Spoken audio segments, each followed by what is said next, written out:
آپ کے لیے میں اپنی زندگی کے تجربے سے جو میں آپ کو آج پیغام دینا چاہتا ہوں، اور میں چاہتا ہوں ساری زندگی یہ باتیں یاد رکھنا. یہ میری ساری زندگی کا تجربہ ہے کہ دیکھیں انسان وہ بڑے کام کر کے جاتا ہے اور اس کا نام ہوتا ہے دنیا میں، وہ نہیں ہوتا جس میں اللہ نے عقل زیادہ دی ہو، جس میں تعلیم زیادہ ہو، جو بڑے پیسے کے گھر میں پیدا ہو. وہ انسان اوپر جاتا ہے جس کی سوچ بڑی ہوتی ہے، جس کی خواب بڑی ہوتی ہے.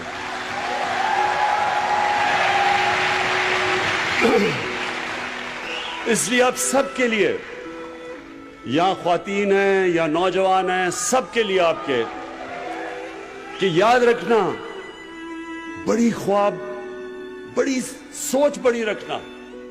اور بڑی سوچ ہمیشہ ایک انسان سے نکل کے ہوتی ہے.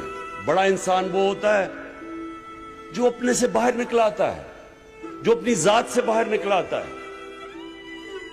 دنیا کی تاریخ میں بڑے بڑے امیر لوگ آئے.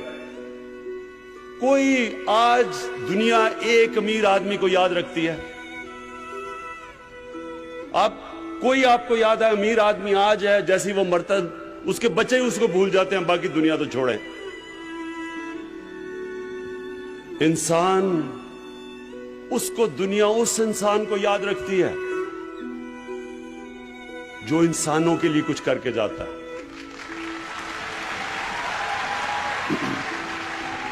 اس لیے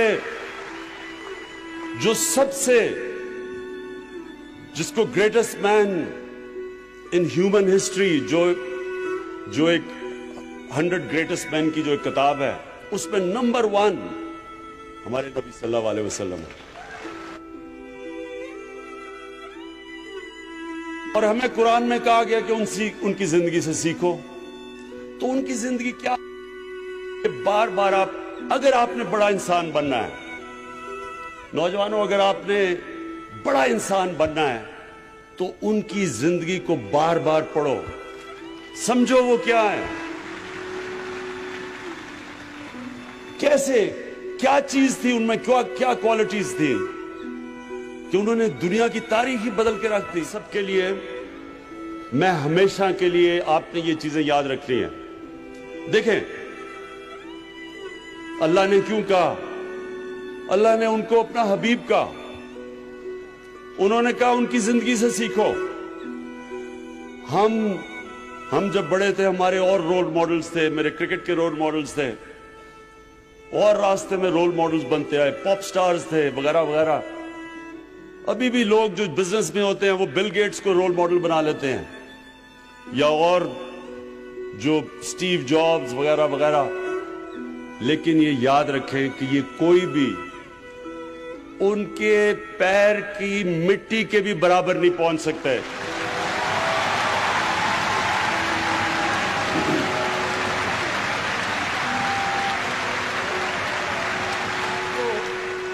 اب یہ یاد رکھیں کہ ان کی جو زندگی ہے وہ دنیا، یہ تاریخ کا حصہ ہے، ہسٹری کا حصہ ہے.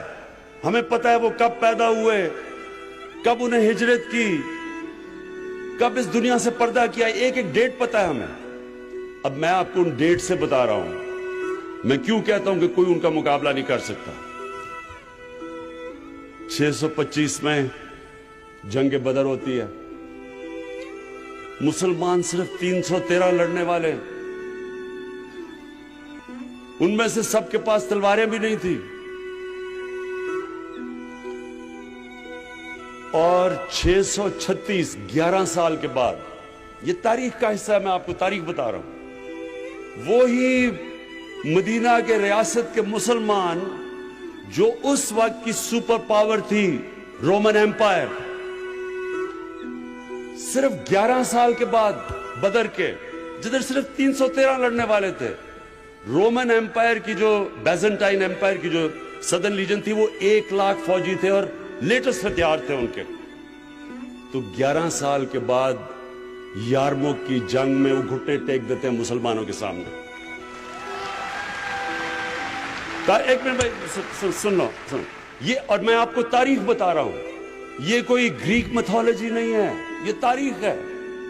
اور 638 اس کے 2 سال کے بعد جو دوسری سپر پاور تھی پرشین ایمپائر، وہ قدسیہ کی جنگ میں ان کے سامنے گھٹنے ٹیک دیتے ہیں۔ تو 13 سالوں میں، جنگ بدر کے 13 سالوں کے بعد وہ دنیا کی سب سے عظیم قوم بن جاتی ہے۔ تو کیا کیا تھا؟ کبھی کوئی آپ نے کہیں ایسی چیز سنی ہے کہ کوئی ایسا انقلاب آیا ہو؟ اور پھر وہ سیویلائزیشن اگلے 700 سال تک سب سے بڑے سائنٹسٹ مسلمان تھے، اور وہ دنیا کی سب سے بڑی تہذیب تھی۔ مسلمانوں کا کیریکٹر انہوں نے ایسا بنایا کہ انڈونیشیا اور ملیشیا میں مسلمان تاجروں کو دیکھ کے لوگ مسلمان ہو گئے۔ ایمانداری تھی ان کی، سچائی تھی۔ سو میں یہ جو آپ کو کہہ رہا ہوں، یہ آپ نے سمجھنا ہے نوجوانوں، بیکاز فیوچر تو آپ کا ہے۔ تو آپ نے ایک چیز سمجھنی ہے، نمبر 1 سب سے امپورٹنٹ چیز یہ کہ ہمارے نبی صلی اللہ علیہ وسلم نے انسانوں کو بدلا، اور قرآن کی آیت ہے کہ میں کبھی کسی قوم کی حالت نہیں بدلتا جب تک وہ قوم خود اپنی حالت بدلنے کی کوشش نہ کرے۔ یعنی کہ اگر ہم نے نیا پاکستان بنانا ہے تو حکومت ایک طرف کوشش کرے گی اور قوم دوسری طرف کوشش کرے گی، مل کے